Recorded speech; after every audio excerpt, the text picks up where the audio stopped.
मध्ये हातपाय द्यायला गेले आणि तो कुठून दाराच्या फाडून आला, माझ्या मागे धावला आणि मी तसेच स्कूटरवर जाऊन उभी राहिले 1 तासभर. हा ना. अरे बापरे, खूप मोठा आनंद टळलेला आहे बघा. आपण बघू शकता आजीबाई बाथरूम मध्ये वर चढलेली आहे. Oh my God. आई उतरा, खाली उतरा हळूहळू.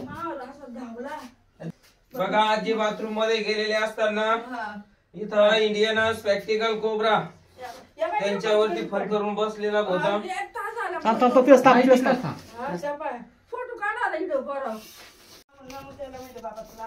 मित्रांनो बघा, खूप मोठा आनंद टळलेला आहे बघा. आपण बघू शकता आजीबाई बाथरूम मध्ये वर चढलेली आहे.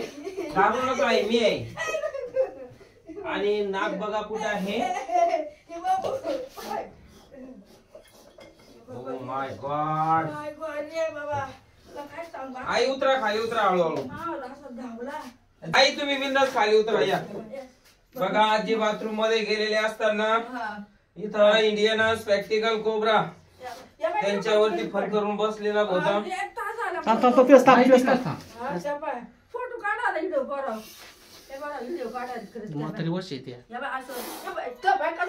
काही नाही घाबरू नका.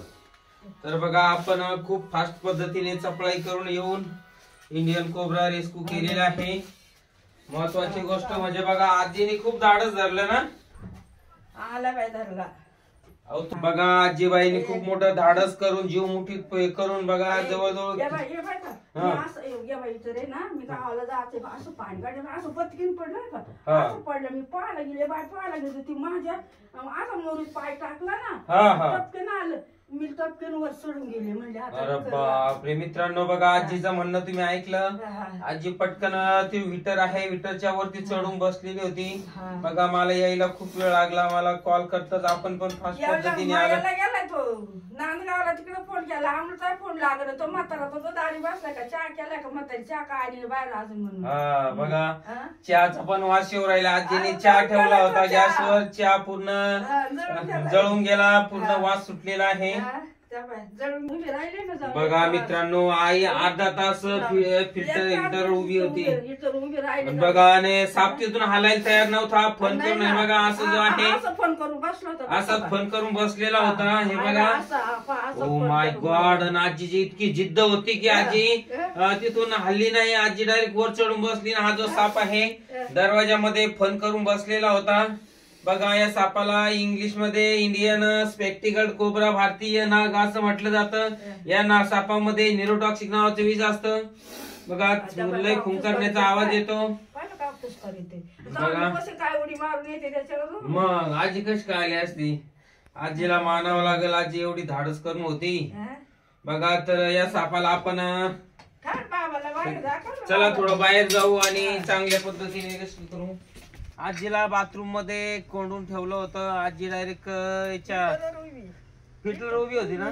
बघा आजी बघताय तुम्ही फिल्टर उभी होती. जवळजवळ अर्धा पाऊण तास होती. आणि मला माहिती लागताच फोन आल्यानंतर बघा आपण बुटाच्या नाड्या पण बांधल्या नाही. आपण बघू शकता नाड्या न बांधता फास्ट पद्धतीने जितकं शक्य होईल तितकं फास्ट पद्धतीने आलेलो आहे.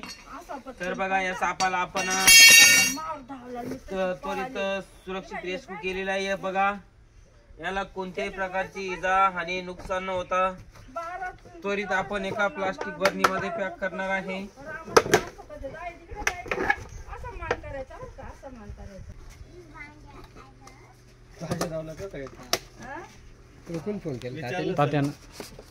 ऐकच काय झालं तुम्ही बाथरूम मध्ये गेले मध्ये हातपाय द्यायला गेले आणि तो कुठून दाराच्या फाडून आला. माझ्या मागे धावला आणि मी तसेच स्कूटरवर जाऊन उभी राहिले 1 तासभर.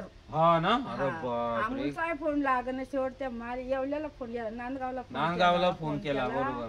तेव्हा मग पिडकोंडला बाहेर पोरायला केला त्यानं. 12 ज्योतीचा श्लोक म्हणले. हा श्लोक म्हटला. बरोबर.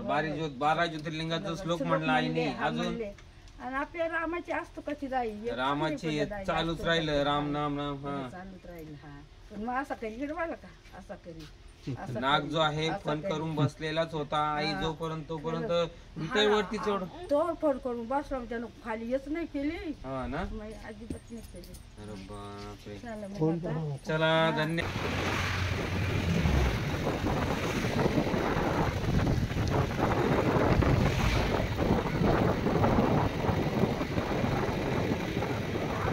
निसर्गामध्ये सोडण्याचा आनंद काही वेगळाच असतो. एकटाच असल्यामुळे पाहिजे तशी व्हिडिओ घेऊ शकत नाही. तरी पण लाईक, शेअर आणि सबस्क्राईब करून नक्की सांगा. बेल आयकॉन दाबा.